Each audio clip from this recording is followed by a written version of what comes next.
بسم اللہ الرحمن الرحیم۔ سامعین کرام، آپ سن رہے ہیں اردو کہانی کج بخت، جس کے مصنف ہیں مرزا امجد بیگ ایڈوکیٹ، اور یہ اس سلسلے کی قسط نمبر 2 ہے۔ مجھے امید ہے آپ کو میری یہ کاوش پسند آ رہی ہوگی۔ آپ نے اگر ابھی تک میرا چینل کہانی گھر سبسکرائب نہیں کیا تو ابھی میرے چینل کو سبسکرائب کر کے بیل نوٹیفیکیشن آن کر لیجئے تاکہ آنے والی ہر نئی کہانی کی اطلاع بر وقت آپ تک پہنچ سکے۔ نفیس احمد کھڑے ہوتے ہوئے بولا، ٹھیک ہے، میں امتیاز علی سے بھی مل لیتا ہوں۔ پھر اس نے ظہیر خان کی جانب الوداعی مصافحے کے لیے ہاتھ بڑھاتے ہوئے معذرت آمیز لہجے میں کہا، اس زحمت کے لیے میں شرمندہ ہوں جناب۔ کوئی بات نہیں، ظہیر خان نے عام سے لہجے میں کہا اور اٹھ کھڑا ہوا۔ نفیس احمد جتنی دیر ظہیر خان کے ڈرائنگ روم میں بیٹھا تھا، ایک عجیب سی بے نام چیز محسوس کر رہا تھا۔ اس کی سونگھنے کی حس عام انسان سے کافی تیز تھی۔ وہ محسوس کر رہا تھا جیسے اس گھر کی فضا میں کوئی بیرونی بو بھی شامل ہے۔ وہاں بیٹھنے کے دوران میں اس نے چونکہ اس طرف پوری توجہ نہیں دی تھی، اس لیے بھی اس سلسلے میں اس کا ذہن صاف نہیں ہوا تھا۔ اب وہ گہری توجہ سے اس بے نام بو کو سونگھنے کی کوشش کرنے لگا۔ پھر اگلے ہی لمحے وہ چونک اٹھا۔ ظہیر صاحب، اس نے سنسنی خیز لہجے میں گھر کے مالک کو مخاطب کیا، آپ کے فلیٹ سے عجیب سی بو کہاں سے آ رہی ہے؟ بو؟ کیسی بو؟ ظہیر نے سوالیہ نظر سے اسے دیکھا۔ ہاں، نفیس نے گہری گہری سانس لیتے ہوئے اندازہ لگانے والے انداز میں کہا، ایسی بو جیسی کسی ڈیڈ باڈی سے اٹھتی ہے۔ ظہیر سناٹے میں رہ گیا، پھر تشویش بھرے لہجے میں پوچھا، آپ کا مطلب ہے کسی لاش سے اٹھنے والی بو؟ ہاں، میرا یہی مطلب ہے، نفیس نے اثبات میں جواب دیا اور کچن کی جانب قدم بڑھاتے ہوئے بولا، بو اس طرف سے آ رہی ہے۔ وہ کچن میں پہنچ گیا، اس کے ساتھ ہی اس کا رواں تبصرہ بھی جاری تھا، لیکن کچن کے اندر بھی یہ بو کہیں باہر سے آ رہی ہے۔ پھر اس نے کچن کی سلائیڈنگ ونڈو سے سر باہر نکال کر دائیں بائیں سونگھا اور حتمی لہجے میں فیصلہ صادر کر دیا، جناب، مجھے پورا یقین ہے یہ بو بائیں جانب والے فلیٹ سے باہر آ رہی ہے۔ ظہیر خان اور عبد الکریم حیران پریشان نفیس احمد کو دیکھ رہے تھے۔ ظہیر خان کے کچن کے بائیں جانب عالیہ رحمان کا کچن تھا اور اس کے کچن کی سلائیڈنگ ونڈو تھوڑی سی کھلی ہوئی تھی۔ اس بلڈنگ کے تمام فلیٹس کے کچن فلیٹ کے عقبی دیوار سے باہر کھلتے تھے، یعنی وہ فلیٹ کے پچھلے حصے میں واقع تھے۔ ظہیر خان کے کچن کی بائیں جانب عالیہ رحمان کا کچن تھا۔ دونوں کچنز کی سلائیڈنگ ونڈو کے درمیان صرف 4 فٹ کا فاصلہ تھا، یعنی وہ دونوں فلیٹس کے درمیانی دیوار 2-2 فٹ ہٹ کر شروع ہوئی تھی۔ اس ترتیب کے حساب سے سامنے کی جانب سے عالیہ رحمان کا فلیٹ ظہیر خان کے فلیٹ کی دائیں طرف پڑتا تھا۔ عالیہ کا فلیٹ زینے کے ساتھ ہی تھا۔ بلڈنگ کے فلیٹس میں آمد و شد کے لیے لفٹ کا نظام بھی موجود تھا اور کسی ہنگامی صورت میں زینے بھی استعمال کیے جاتے تھے۔ نفیس احمد کے انکشاف نے ظہیر خان اور اس کے ملازم کو تشویش میں مبتلا کر دیا تھا۔ ظہیر نے چبھتے ہوئے لہجے میں پوچھا، آپ کا مطلب ہے یہ بو عالیہ رحمان کے فلیٹ نمبر 801 کے کچن کی کھڑکی سے باہر نکل رہی ہے؟ اس دوران میں ظہیر خان ناک سکیڑ کر بار بار اس نادیدہ بو کو سونگھ رہا تھا۔ عبد الکریم اور ظہیر خان اس بو کے وجود پر یقین لے آئے تھے، کیونکہ وہ وہاں اپنا وجود رکھتی تھی، مگر نہایت ہی مدھم احساس کے ساتھ۔ بات دراصل وہی تھی کہ ظہیر خان وغیرہ وہاں مستقل رہ رہے تھے اور اس لیے فلیٹ کے مکینوں نے اس مدھم بو کو محسوس نہیں کیا تھا، جبکہ نفیس احمد باہر سے آیا تھا، پھر وہ سونگھنے کی غیر معمولی صلاحیت کا بھی حامل تھا۔ جب اس نے ظہیر اور کریم کی توجہ اس جانب مبذول کروائی تو وہ بھی اس بو کو محسوس کرنے میں کامیاب ہو گئے۔ ظہیر کے سوال کا جواب دیتے ہوئے نفیس نے حتمی لہجے میں کہا، میں پورے یقین سے کہتا ہوں یہ بو میری بیٹی کی ٹیوٹر عالیہ رحمان کے کچن سے سفر کر کے اس کچن کے راستے آپ کے فلیٹ کی فضا میں نفوذ کر رہی ہے۔ ظہیر خان ہراساں لہجے میں بولا، اگر آپ کا یہ اندازہ درست ہے کہ یہ بو کسی لاش سے اٹھ رہی ہے تو پھر ذہن میں پہلا یہی سوال پیدا ہوتا ہے، عالیہ رحمان کے کچن یا گھر میں کسی کی لاش پڑی ہے؟ میرے ذہن میں یہ سوال پیدا نہیں ہوتا۔ نفیس احمد پروسوک انداز میں بولا، مجھے یہ محسوس ہو رہا ہے وہ لاش عالیہ رحمان ہی کی ہوگی۔ ظہیر خان نے گھور کر نفیس احمد کو دیکھا اور کہا، آپ نے تو بتایا تھا آپ امپورٹ ایکسپورٹ کا بزنس کرتے ہیں، ہاں، نفیس احمد نے حیرت بھرے لہجے میں کہا، میں نے غلط نہیں کہا تھا، مگر مجھے تو یوں محسوس ہو رہا ہے آپ کا تعلق پریس سے ہے۔ نفیس احمد زیر لب مسکراتے ہوئے بولا، نہیں، ایسی کوئی بات نہیں، میری غیر معمولی سونگھنے کی صلاحیت تو خدا کی دین ہے۔ اس صلاحیت کے علاوہ آپ کا انداز بھی خاصا سراغ رسانوں جیسا ہے۔ ظہیر خان نے تیکھے لہجے میں کہا، مجھے تو آپ اس وقت کسی جاسوس سے کم دکھائی نہیں دیتے۔ شکریہ، نفیس احمد نے دوستانہ انداز میں کہا، پھر بولا، ظہیر صاحب، میں چاہوں گا کہ آپ اپنے ملازم کو بھیج کر 804 نمبر فلیٹ کے ملازم امتیاز علی کو یہاں بلا لیں۔ ممکن ہے وہ عالیہ رحمان کے بارے میں کچھ مزید معلومات فراہم کر سکے۔ ظہیر خان نے اثبات میں سر ہلاتے ہوئے کہا، ہاں، یہ ٹھیک ہے۔ کسی لاش وغیرہ سے اٹھنے والی بو کو محسوس کر کے وہ خاصا چاقو چوبند ہو چکا تھا۔ تھوڑی دیر پہلے اس کی جو طبیعت خراب تھی وہ موجودہ صورتحال میں ٹھیک ہو چکی تھی۔ اس نے عبد الکریم کی طرف دیکھتے ہوئے تحکمانہ انداز میں کہا، جاؤ، تم تھوڑی دیر کے لیے امتیاز علی کو بلا لاؤ۔ 10 منٹ بعد امتیاز علی ظہیر خان کے ڈرائنگ روم میں موجود تھا۔ اس دوران میں ظہیر اور نفیس کے درمیان عالیہ رحمان ہی موضوع گفتگو بنی رہی تھی۔ لاش اور بو کا تذکرہ کیے بغیر ظہیر خان نے امتیاز علی سے پوچھا، کیا تم کسی شمشاد علی کو جانتے ہو جو تمہاری طرح باورچی کا کام کرتا ہے؟ اس نے اثبات میں جواب دیتے ہوئے بتایا، جی، شمشاد عالیہ رحمان کے لیے کھانا پکا کر لاتا ہے۔ اس نے مجھے بتایا تھا کہ وہ کسی بہت بڑے ہوٹل میں بھی کام کرتا ہے۔ مجھے پتا چلا ہے کہ شمشاد کچھ دنوں سے تمہارے پاس کھانا رکھوا رہا ہے۔ ظہیر نے اس کی آنکھوں میں دیکھتے ہوئے سوال کیا۔ وہ معتدل لہجے میں بولا، جناب، اس نے صرف 2 روز میرے پاس کھانا رکھوایا تھا، جمعے اور پیر کے دن۔ تمہارے پاس کھانا رکھوانے کی وجہ کیا تھی؟ شمشاد نے بتایا تھا کہ اس کی مالکن یعنی عالیہ رحمان اپنے فلیٹ میں موجود نہیں۔ امتیاز علی نے جواب دیا، اس نے مجھ سے کہا تھا کہ میں وہ کھانا فریج میں رکھ لوں اور جب عالیہ رحمان واپس آئے تو میں اسے وہ کھانا دے دوں۔ کیا تم نے وہ کھانا عالیہ رحمان کو دے دیا تھا؟ اس مرتبہ نفیس احمد نے پوچھا۔ وہ نفی میں سر ہلاتے ہوئے بولا، نہیں جناب، میں نے جب کھانا دینے کے لیے 801 نمبر فلیٹ کی گھنٹی بجائی مجھے کوئی جواب نہیں ملا۔ پھر تم نے کیا کیا؟ نفیس نے پوچھا۔ امتیاز علی نے بتایا، شمشاد علی پہلی مرتبہ جمعے کی شام 5 بجے کھانا میرے پاس رکھوا کر گیا تھا۔ ہفتہ اور اتوار کے دن وہ نہیں آیا۔ جب پیر کے روز وہ دوبارہ آیا تو میں نے اسے صورتحال سے آگاہ کیا۔ وہ بھی پریشان ہو گیا، تاہم اس روز بھی وہ کھانا اپنے ساتھ لایا تھا۔ وہ کھانا بھی اس نے میرے پاس رکھوا دیا اور کہا کہ ایک مرتبہ پھر کوشش کروں۔ اس روز بھی 801 نمبر فلیٹ کا دروازہ لاک تھا۔ یہ بات شمشاد کو بار بار گھنٹی بجانے کے بعد معلوم ہو چکی تھی۔ بہرحال اس نے پیر کے روز بھی اس سے کھانا لے کر اپنے پاس رکھ لیا۔ وہ خاصا الجھا ہوا تھا، پریشان واپس چلا گیا۔ نفیس احمد نے کہا، پیر تو کل تھا، کیا شمشاد آج بھی یہاں آیا تھا؟ وہ نفی میں سر ہلاتے ہوئے بولا، نہیں جناب، آج تو اس کے آنے کا کوئی سوال ہی پیدا نہیں ہوتا۔ کیوں بھائی، آج ایسی کیا بات ہے؟ ظہیر نے استفسار کیا۔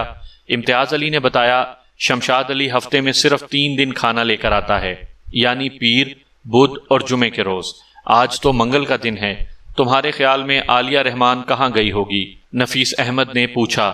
مجھے کیا معلوم جناب، وہ سادگی سے بولا۔ کیا تم نے اپنے مالک مقبول حسین سے اس سلسلے میں کوئی بات کی تھی؟ نہیں جناب، انہیں میں نے کچھ نہیں بتایا، امتیاز نے جواب دیا۔ ٹھیک ہے، تم جاؤ، ظہیر خان نے امتیاز علی سے کہا۔ وہ اٹھ کر کھڑا ہو گیا اور جاتے ہوئے اس نے پوچھ لیا، صاحب، سب خیریت تو ہے نا؟ آپ عالیہ رحمان کے بارے میں اتنے سوالات کیوں پوچھ رہے ہیں؟ کوئی خاص بات نہیں، ظہیر خان نے رکھائی سے کہا۔ امتیاز نے پوچھا، شمشاد کو تو کچھ نہیں ہو گیا؟ آج منگل ہے اور کل بدھ۔ ظہیر خان نے بیزاری سے کہا، کل وہ تمہارے پاس آئے گا تو اسی سے پوچھ لینا کہ اسے کیا ہوا ہے اور عالیہ رحمان کہاں گئی ہیں، اور اب تم یہاں سے جا سکتے ہو۔ امتیاز ظاہر ہے ظہیر خان سے کوئی بحث و تکرار تو کر نہیں سکتا تھا، لہٰذا وہ آنکھوں میں الجھن بھر کر وہاں سے رخصت ہو گیا۔ اب آپ کا کیا پروگرام ہے؟ ظہیر خان نے نفیس احمد کی جانب دیکھتے ہوئے پوچھا۔ میرا مشورہ تو یہ ہے کہ ادھر کی کوئی خبر لینا چاہیے، یعنی فلیٹ نمبر 801۔ بالکل، میرا اشارہ اسی جانب ہے، مگر وہ فلیٹ تو بند ہے، ظہیر خان نے کہا۔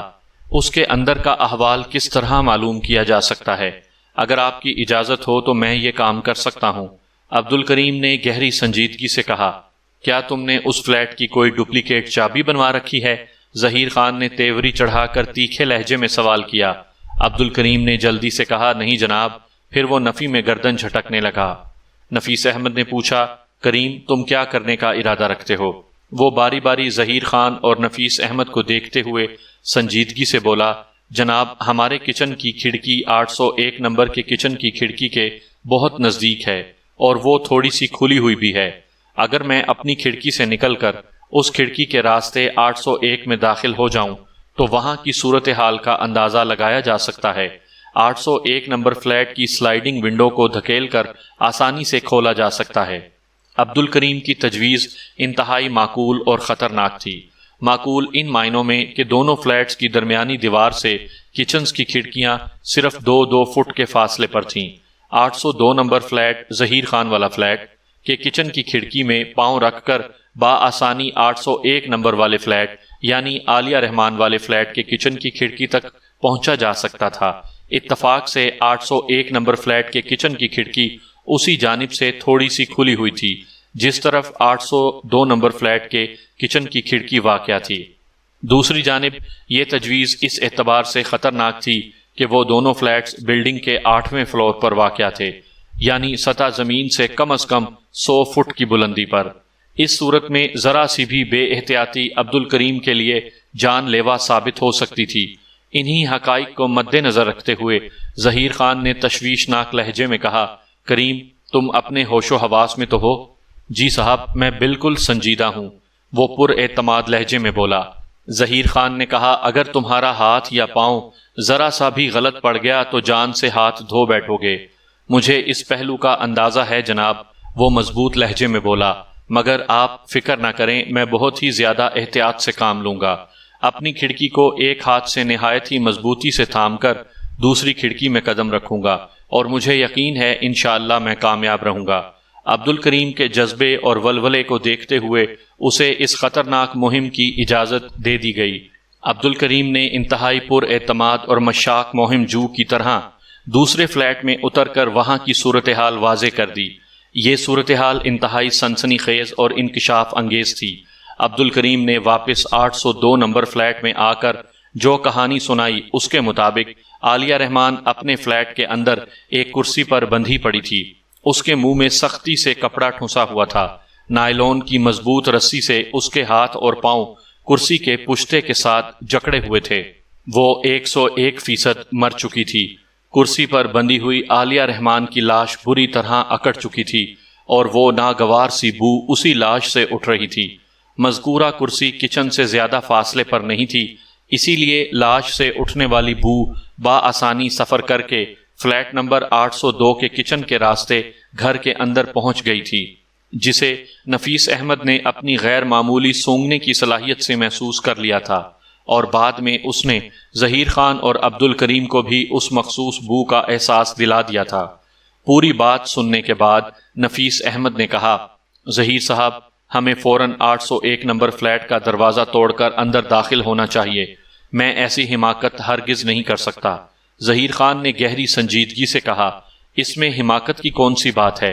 عبد الکریم عالیہ رحمان کی عبرتناک موت کے علاوہ یہ بھی بتا چکا تھا کہ 801 نمبر فلیٹ کے اندر بڑی افراتفری نظر آئی تھی۔ یوں محسوس ہوتا تھا جیسے ٹھیک ٹھاک تلاشی لی گئی ہو۔ انہی معلومات کے پیش نظر ظہیر خان نے نفیس احمد کے سوال کا جواب دیتے ہوئے کہا، کریم کے بیان سے اندازہ ہوتا ہے کہ وہاں قتل کے ساتھ ساتھ ڈکیتی کی واردات کے آثار بھی موجود ہیں۔ اس صورتحال میں ہمیں فوراً پولیس کو اطلاع دینی چاہیے۔ وہ جیسے چاہیں فلیٹ کے اندر داخل ہوں، ہمیں خوامخواہ قانون کو ہاتھ میں نہیں لینا چاہیے۔ یہ بات نفیس احمد کی سمجھ میں آ گئی، چنانچہ پہلی فرصت میں متعلقہ تھانے کو فون کھڑکایا گیا۔ پھر آدھے گھنٹے کے اندر اندر پولیس وہاں موجود تھی۔ پولیس والوں کو جب عبد الکریم کی کارکردگی سے آگاہ کیا گیا تو انہوں نے خاصے تنزیہ انداز میں اس کارنامے کو سراہا۔ فلیٹ نمبر 801 میں داخل ہونے کے لیے پولیس والوں نے داخلی دروازے کا لاک توڑ دیا۔ دروازہ کھول کر وہ اندر داخل ہو گئے۔ ظہیر خان اور نفیس احمد بھی پولیس والوں کے ساتھ ہی تھے۔ عبد الکریم اور کمل کو البتہ پولیس نے اندر جانے سے روک دیا تھا۔ اس موقع پر نفیس احمد نے اپنی بیٹی کو گھر جانے کی ہدایت کی اور کمل وہاں سے روانہ ہو گئی تھی۔ نفیس نے اسے اچھی طرح سمجھا دیا تھا کہ فی الحال وہ یہاں کی صورتحال کو اپنے تئیں رکھے۔ فلیٹ کے اندر اچھا خاصا اندھیرا تھا۔ اندرونی لائٹس آن کی گئیں تو نظروں کے سامنے ابتری کا ایک شاہکار منظر گھوم گیا۔ تمام کمروں کے دروازے کھلے ہوئے تھے اور کمروں میں موجود تمام اشیاء کو الٹ پلٹ کر رکھ دیا گیا تھا۔ پہلی ہی نظر میں اندازہ ہو جاتا تھا کہ وہاں ڈکیتی کی ایک بھرپور واردات کی گئی تھی۔ کچن کے نزدیک ہی ایک کرسی پر عالیہ رحمان نائلون کی رسیوں سے بندھی پڑی تھی۔ کچھ دن پہلے یہ واقعی عالیہ رحمان ہوگی، مگر اس وقت وہ محض ایک اکڑی ہوئی انسانی لاش تھی جس سے ناگوار سی تعفن آمیز بو اٹھ رہی تھی۔ غنیمت تھا وہ سردیوں کے دن تھے، ورنہ اگر جون، جولائی یا ستمبر کا مہینہ ہوتا تو بدبو کے بھبکوں سے پورا فلیٹ بس جاتا۔ عالیہ رحمان کی لاش کو دیکھ کر اندازہ ہوتا تھا کہ اسے زبردستی کرسی پر باندھا گیا تھا۔ کرسی کے ہتھوں پر اس کے دونوں بازو اور پایوں کے ساتھ اس کی ٹانگیں نہایت مضبوطی سے جکڑی گئی تھیں۔ کمر میں بھی رسی ڈال کر اسے کرسی کی پشت گاہ سے فکس کر دیا گیا تھا۔ یہ تمام ایسی مضبوط جکڑ بندیاں تھیں کہ عالیہ رحمان اپنی جگہ سے ہل نہیں سکتی تھی۔ علاوہ ازیں اس کے منہ میں کپڑا ٹھونس کر اس کی آواز کو بھی ناپید کر دیا گیا تھا۔ پولیس والوں نے اپنی ماہرانہ نظروں سے فوراً اندازہ لگا لیا کہ عالیہ رحمان کو اس دنیا سے کوچ کیے کافی وقت گزر چکا تھا، اور یہ کہ اسے گلا گھونٹ کر موت کے گھاٹ اتارا گیا تھا۔ فلیٹ کے اندر جو ابتری پھیلی ہوئی تھی اس سے ظاہر ہوتا تھا کہ وہاں آنے والوں نے ہر شے کو ادھیڑ کر رکھ دیا تھا۔ پولیس والے لگ بھگ 1 گھنٹے تک وہاں مصروف رہے، پھر عالیہ رحمان کی لاش کو لے کر چلے گئے۔ جاتے ہوئے وہ فلیٹ کے داخلی دروازے پر اپنا سرکاری تالا بھی ڈال گئے تھے۔ اس اندوہناک واقعے نے اس اپارٹمنٹ بلڈنگ، خصوصاً 8ویں فلور کے مکینوں میں کھلبلی مچا دی تھی۔ وہ جو آس پڑوس والوں کے معاملات سے قطعی غیر متعلق رہنے کے عادی تھے، آنے واحد میں متعلق ہو گئے تھے، کیونکہ پولیس والے ایک ایک سے مختلف قسم کے سوالات کر رہے تھے اور ڈکیتی و قتل کی اس واردات کے ذمہ دار شخص یا ذمہ دار افراد تک پہنچنے کے لیے بے چین نظر آتے تھے۔ خیریت گزری کہ پولیس والوں کے ہتھے ایک ایسی چیز آ گئی جس کی وجہ سے پڑوسیوں کی طرف سے ان کا دھیان ہٹ گیا۔ جہاں پر عالیہ رحمان مردہ حالت میں ایک کرسی پر بندھی پائی گئی تھی، وہاں سے تھوڑے ہی فاصلے پر پولیس آفیسر کو ایک کارڈ پڑا ہوا مل گیا۔ وہ ملزم شمشاد علی کے ہوٹل کا کارڈ تھا جو جائے وقوع پر پڑا پایا گیا تھا۔ پولیس والوں کو ایک کلو مل جائے تو پھر اس کی تحقیق و تفتیش کی گاڑی چل نکلتی ہے۔ شمشاد علی کے اس کارڈ میں ایک مقامی 4 اسٹار ہوٹل کا نام اور پتہ درج تھا۔ عالیہ رحمان کی لاش کو ہسپتال بھجوانے کے بعد پولیس مذکورہ ہوٹل پہنچ گئی۔ اس وقت شمشاد علی ہوٹل سے چھٹی کر کے جا چکا تھا۔ وہ کینٹ ریلوے اسٹیشن کے نزدیک کرائے کے ایک کوارٹر میں رہتا تھا۔ ہوٹل سے پولیس والوں کو اس کے گھر کا پتہ مل گیا اور وہ سیدھے شمشاد کے کوارٹر پر پہنچ گئے۔ جب شمشاد کو گرفتار کر لیا گیا، گھڑیاں مقامی وقت کے مطابق رات کے 10 بجا رہی تھیں۔ یہ تھے وہ واقعات جن کی بھینٹ چڑھ کر شمشاد علی پہلے اپنے کوارٹر سے تھانے پہنچا، پھر براستہ عدالت و جوڈیشل ریمانڈ پر جیل کی سلاخوں کے پیچھے جا پہنچا۔ اس مقدمے کو عدالت میں لگے ہوئے لگ بھگ 2 ماہ ہونے کو آئے تھے، مگر ابھی تک کوئی قابل ذکر کارروائی عمل میں نہیں آئی تھی۔ اب یہ کیس میرے ہاتھ میں آ چکا تھا۔ اس سے پہلے جو وکیل صاحب اسے ڈیل کر رہے تھے، جمیل فریدی نے ان کی چھٹی کر دی تھی۔ 4 اسٹار ہوٹل کا مالک جمیل فریدی حقیقی معنوں میں ایک ہمدرد دل اور انسان دوست شخص تھا۔ وہ خلوص نیت سے شمشاد علی کی مدد کرنے کا خواہاں تھا۔ میں نے اپنے موکل اور اس مقدمے کے ملزم شمشاد علی سے جو ملاقات کی تھی، اس سے مجھے یہ بھی معلوم ہوا تھا کہ وقوع سے چند روز قبل بس میں آتے جاتے اس کی جیب کٹ گئی تھی، جس میں اس ہوٹل کے کارڈ کے علاوہ اس کے 400 روپے بھی نکل گئے تھے۔ وہ اس بارے میں بالکل کچھ نہیں جانتا تھا کہ جائے واردات پر اس کا کارڈ کس نے اور کس طرح پہنچایا تھا۔ شمشاد علی نے مجھے یہ بھی بتایا تھا کہ 13 جنوری بروز منگل بھی وہ مقتولہ عالیہ رحمان کے فلیٹ پر گیا تھا اور دروازہ لاک پا کر لوٹ آیا تھا۔ تاہم اس روز اس نے مقبول حسین کے باورچی امتیاز علی سے ملاقات نہیں کی تھی۔ پوسٹ مارٹم کی رپورٹ کے مطابق مقتولہ عالیہ رحمان کی موت 8 جنوری بروز جمعرات رات 10 اور 12 بجے کے درمیان واقع ہوئی تھی۔ موت کا سبب دم گھٹنے کو بتایا گیا تھا۔ لاش کے تجزیے سے یہ بات بھی سامنے آئی تھی کہ مقتولہ کو گلا گھونٹ کر موت کے حوالے کیا گیا تھا، تاہم اس کا گلا گھونٹنے کے لیے ہاتھوں کے بجائے کسی کپڑے وغیرہ کا استعمال کیا گیا تھا۔ زیادہ امکان کسی دوپٹہ نما کپڑے کا تھا۔ البتہ کرسی پر بندھی اکڑی ہوئی لاش کے نزدیک اس نوعیت کا کوئی کپڑا نہیں پایا گیا تھا۔ اس واقعے کا ایک افسوسناک پہلو یہ بھی تھا کہ پوسٹ مارٹم کے بعد جب پولیس والوں نے عالیہ رحمان کی لاش کو اس کے ورثاء کے حوالے کرنا چاہا تو اس سلسلے میں انہوں نے کوئی دلچسپی ظاہر نہیں کی۔ عالیہ کے والد 5 سال پہلے دار فانی سے اٹھ چکے تھے۔ ایک سوتیلا بھائی امریکہ میں ملازم تھا، دوسرا سوتیلا بھائی آوارہ اور بد چلن نکل آیا تھا۔ سوتیلی بہن تو خیر ابھی ان کی ذمہ داریوں کے قابل نہیں ہوئی تھی۔ سوتیلی والدہ نے بھی اس سلسلے میں کسی پیش رفت کا مظاہرہ نہیں کیا۔ مزید معلومات حاصل کرنے کے بعد پولیس والوں نے عالیہ کی سگی والدہ صادقہ بیگم سے بھی رابطہ کیا۔ صادقہ بیگم اس وقت 55 سال کی عمر کو پہنچ چکی تھی اور دوسرے شوہر سے بھی طلاق حاصل کرنے کے بعد قسم پرسی کی زندگی گزار رہی تھی۔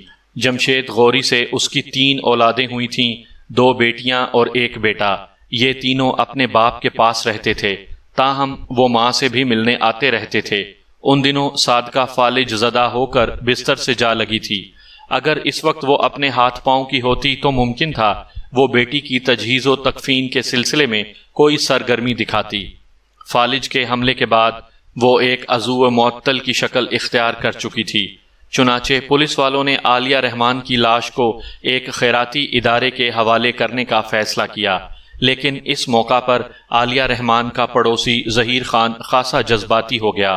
اس نے تفتیشی آفیسر سے کہا، ٹھیک ہے، مقتولہ کا کوئی وارث اس وقت اس کی تجہیز و تکفین میں دلچسپی نہیں لے رہا تو اسے کسی لاوارث کی طرح خیراتی ادارے کے حوالے کرنے کی بھی ضرورت نہیں۔ پھر آپ کیا چاہتے ہیں؟ پولیس آفیسر نے پوچھا۔ ظہیر خان نے کہا، اگر آپ کو اعتراض نہ ہو تو میں یہ ذمہ داری لینے کے لیے تیار ہوں۔ پولیس والوں کو بھلا اس سلسلے میں کیا اعتراض ہو سکتا تھا؟ پڑوسی ہونے کے ناطے ظہیر خان کا مقتول پر اتنا حق تو بنتا ہی تھا۔ چنانچہ عالیہ رحمان کے جنازے اور کفن و دفن کا بندوبست ظہیر خان کے توسط سے ہوا تھا۔ پولیس والے میرے موکل کو عالیہ رحمان کا قاتل اور اس ڈکیتی کا ذمہ دار سمجھتے تھے، اس لیے اس کے خلاف استغاثہ تیار کیا گیا تھا۔ میں تمام حالات و واقعات کا تجزیہ کرنے کے بعد جس نتیجے پر پہنچا تھا اس کے مطابق شمشاد علی بے قصور تھا۔ اس نے عالیہ رحمان کو قتل کیا تھا اور نہ ہی ڈکیتی کی کسی واردات میں ملوث تھا۔ اس کی بدقسمتی اور مجرم یا مجرموں کی عیاری نے اسے اس کیس میں پھنسا دیا تھا۔ وہ کسی سوچی سمجھی سازش کا شکار ہو گیا تھا۔ میں کیس فائل، پوسٹ مارٹم کی رپورٹ اور اپنے موکل شمشاد علی کے بیان سے خاصا مطمئن ہو گیا تھا، اور اسی اطمینان کے سہارے میں نے اپنے موکل شمشاد علی کو بے گناہ ثابت کر کے باعزت بری کروانا تھا۔ اس کے علاوہ بھی شمشاد علی کی زبانی مجھے چند اہم باتیں معلوم ہوئیں جن کا ذکر سر دست مناسب نہیں۔ آپ عدالتی کارروائی کے دوران گاہے بگاہے خود ہی ہر بات سے آگاہ ہو جائیں گے۔ آئندہ پیشی پر میں شمشاد علی کے وکیل کی حیثیت سے عدالت میں موجود تھا۔ اس سے پہلے ایک پیشی پر ملزم کو فرد جرم پڑھ کر سنائی جا چکی تھی اور اس نے صحت جرم سے صاف انکار کر دیا تھا، تاہم اس کے بعد کوئی کارروائی نہیں ہوئی تھی کیونکہ گزشتہ 3 پیشیوں سے کارروائی ہو ہی نہیں سکی تھی۔ ایک مرتبہ جج غیر حاضر تھا، دوسری مرتبہ وکیل صفائی اور تیسری مرتبہ پیشکار کی ناسازی تباہ کی عرضی آ گئی تھی۔ میں نے سب سے پہلے اپنے موکل کی درخواست ضمانت دائر کی اور ضمانت کے حق میں بولنا شروع کر دیا۔ جناب اعلیٰ، میرا موکل بے گناہ ہے، اسے کسی سازش کے تحت اس کیس میں ملوث کرنے کی کوشش کی گئی ہے، لہٰذا معزز عدالت سے میں استدعا کرتا ہوں کہ اس کی درخواست ضمانت منظور کر کے اسے رہا کیا جائے۔ جج نے اپنی میز پر رکھے ضمانت کے کاغذات کا باریک بینی سے جائزہ لیا اور مجھے مخاطب کرتے ہوئے بولا، آپ نے اپنے موکل کے لیے شخصی ضمانت کا بندوبست کیا ہے؟ میں آپ کو یہ بتانا بھول گیا کہ شمشاد علی کے لیے 4 اسٹار ہوٹل کے مالک جمیل فریدی نے اپنی ضمانت دی تھی، جو ظاہر ہے شخصی ضمانت تھی۔ میں نے جج کی جانب دیکھتے ہوئے کہا، جناب اعلیٰ، میرے موکل کی ضمانت دینے والا شخص اس شہر کے ایک معروف 4 اسٹار ہوٹل کا مالک ہے۔ اس کی ضمانت پر کسی شک و شبے کی گنجائش باقی نہیں رہتی۔ جمیل فریدی صاحب ایک معزز اور صاحب ثروت انسان ہیں۔ اس موقع پر وکیل استغاثہ نے درخواست ضمانت کی مخالفت کرتے ہوئے کہا، یور آنر، جمیل فریدی صاحب یقیناً صاحب حیثیت اور معزز شہری ہوں گے، مگر ملزم قتل اور ڈکیتی جیسے سنگین جرائم کا مرتکب ہوا ہے، لہٰذا ملزم کی درخواست ضمانت منظور کرنا انصاف کے اصول کے منافی ہوگا۔ میں نے کہا، کسی بے گناہ شخص کو جیل میں ڈال دینا بھی انصاف کے اصولوں کے نفی کرتا ہے۔ میرا موکل قتل اور ڈکیتی کی واردات میں کسی بھی طور ملوث نہیں۔ وکیل استغاثہ نے جج کو مخاطب کرتے ہوئے کہا، جناب اعلیٰ، وکیل صفائی اپنے موکل کو بے گناہ گردانتے ہیں، کیا ان کے پاس ملزم کی بے گناہی کا کوئی ثبوت بھی ہے؟ اپنی بات مکمل کر کے وکیل استغاثہ نے تنزیہ نظر سے مجھے دیکھا۔ جج بھی مجھ سے مخاطب ہوتے ہوئے بولا، بیگ صاحب، آپ اس سلسلے میں کیا کہتے ہیں؟ میں نے کہا، جناب اعلیٰ، میں اس کیس میں وکیل صفائی کی حیثیت سے شامل ہوں، جس کا واضح مطلب ہے کہ میں نے اپنے موکل کو بے گناہ ثابت کرنا ہے۔ اس تناظر میں یہ بات واضح ہو جاتی ہے کہ میں اپنے موکل کو باعزت بری کروانے کے لیے اپنے ترکش میں کچھ تیر ضرور رکھتا ہوں گا۔ جج نے میری وضاحت پر وکیل استغاثہ کی طرف سوالیہ نظر سے دیکھا۔ وکیل استغاثہ نے کہا، یور آنر، وکیل صفائی اپنی لچھے دار باتوں کے حوالے سے بہت مشہور ہیں۔ اس وقت بھی وہ یہی حربہ آزما رہے ہیں۔ اگر ان کے پاس اپنے موکل کی بے گناہی میں کچھ کہنے کے لیے ہے تو وہ بات کو گھمانے پھرانے کے بجائے وہ ثبوت عدالت کے سامنے لائیں۔ اس مرتبہ جج نے مجھے سوالیہ نظر سے دیکھا۔ میں نے کھنکار کر گلا صاف کرتے ہوئے کہا، جناب اعلیٰ، ہر کام کے لیے ایک خاص وقت اور مقررہ مقام ہوتا ہے۔ یقیناً میرے پاس اپنے موکل کی صفائی میں کہنے کے لیے بہت کچھ ہے، لیکن ابھی تو اس مقدمے کی کارروائی شروع ہوئی ہے۔ انشاءاللہ جرح کے دوران میں اور دلائل کے موقع پر میں نہایت ہی اہم انکشافات کروں گا۔ وکیل استغاثہ خاطر جمع رکھیں، ان کی تشفی کے لیے میرے پاس بہت کچھ ہے۔ ایک لمحے کے توقف سے میں نے اضافہ کیا، جناب اعلیٰ، میرا موکل ایک بے گناہ اور ستم رسیدہ شخص ہے۔ اس پر پڑنے والی بپتا کا سن کر اس کی بیوی اور بچے بھی راولپنڈی کے ایک نواحی گاؤں سے یہاں پہنچ چکی ہیں۔ دونوں بہت پریشان ہیں۔ اس وقت وہ ماں بیٹی عدالت کے کمرے میں موجود ہیں۔ میں نے اپنے موکل کی بیوی بشرا اور بیٹی کلثوم کی جانب اشارہ کرتے ہوئے اپنی بات جاری رکھی۔ جمیل فریدی صاحب نے ان کی دیکھ بھال کا مناسب بندوبست کر دیا ہے، مگر کسی بیوی کے لیے اس کا شوہر اور بچی کے لیے اس کا باپ بہت اہم ہوتا ہے۔ انسانیت اور انصاف کا تقاضا تو یہی ہے کہ میرے موکل کی درخواست ضمانت منظور کرتے ہوئے اسے رہا کیا جائے۔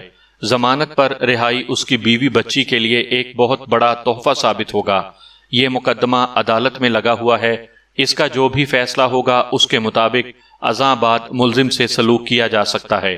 جب اس شہر کا ایک معزز شہری میرے موکل کی ضمانت دے رہا ہے تو میرے خیال میں اس کی درخواست ضمانت منظور ہو جانا چاہیے۔ جج نے میری بات مکمل ہونے پر وکیل استغاثہ کی طرف دیکھا۔ وہ جوشیلے لہجے میں بولا، یور آنر، یہ قتل اور ڈکیتی کی سنگین واردات کا مقدمہ ہے اور جائے وقوع پر ملزم کا ہوٹل کارڈ بھی پڑا پایا گیا ہے۔ علاوہ ازیں ایسے اور بھی بہت سے شواہد ہیں جو ملزم کو مجرم ثابت کرنے کے لیے کافی ہیں، لہٰذا میں معزز عدالت سے استدعا کروں گا کہ ملزم کی درخواست ضمانت رد کرتے ہوئے آئندہ پیشی کی تاریخ دے دی جائے تاکہ گواہوں کے بیانات کا سلسلہ شروع کیا جا سکے۔ اس کے بعد میں نے اپنے موکل کی ضمانت کے لیے تھوڑا زور مارا، مگر بات نہ بن سکی اور جج نے 15 روز بعد کی تاریخ دے کر عدالت برخاست کر دی۔ میں اس کارروائی سے قطعاً مایوس نہیں تھا۔ قتل کے ملزم کی ضمانت بہت مشکل ہوتی ہے اور 100 میں سے 95% مقدمات میں تو ضمانت ہوتی ہی نہیں۔ جن مقدمات میں کسی صورت ضمانت منظور ہو جاتی ہے وہ بھی 1-2 سال کے بعد، جبکہ کیس کوئی واضح اور موافق صورتحال اختیار کر چکا ہوتا ہے۔ ہم عدالت سے باہر آئے تو جمیل فریدی نے مجھ سے کہا، بیگ صاحب، آج کی کارروائی میری توقع کے خلاف نہیں، مگر شمشاد علی کی بیوی خاصی مایوس نظر آتی ہے۔ کلثوم اور بشرا بھی اس وقت جمیل فریدی کے ساتھ ہی کھڑی تھیں۔ ان دنوں وہ دونوں شمشاد علی کے کوارٹر واقعہ نزد کینٹ ریلوے اسٹیشن میں ٹھہری ہوئی تھی۔ جمیل فریدی نے ان کے رہن سہن اور حفاظت کا معقول بندوبست کر رکھا تھا۔ جمیل فریدی اپنے ایک ادنا ملازم کی بھرپور مدد کر رہا تھا جو اس کے اعلیٰ ظرف ہونے کی دلیل تھی۔